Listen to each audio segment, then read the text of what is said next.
bawa agama, kau hina, orang caci aku, tak apa. Itu sunnah. Tapi rupanya Allah terbalikkan. 5 tahun kedua, Allah muliakan abang.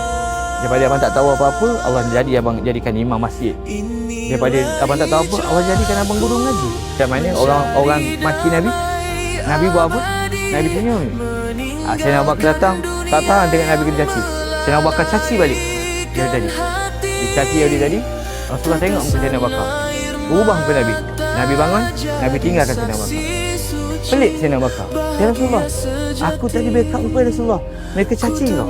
Dia kata, Abu Bakar, masa mereka caci aku, Allah hantar malaikat balas cacian mereka. Tapi bila kau datang, kau balas cacian Yahudi tadi. Malaikat tadi pergi, setan yang datang. Nabi kata, aku tak duduk dengan setan, kata Nabi. Itulah punca abang pegang, abang tak pergi. Adik, apa abang tak kena? Abang belajar kitab Seboh Hari dekat duduk kelam Malana.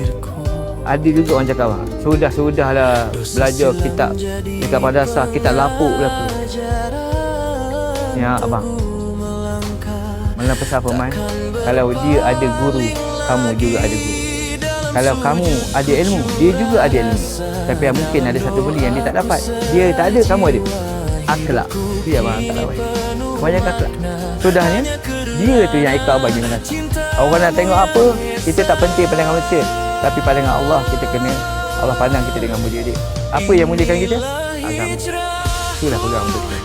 Bila kau dapat agama, kau dapat Allah. Bila kau dapat Allah, kau dapat segala-galanya. Bila kau hilang agama, kau hilang Allah.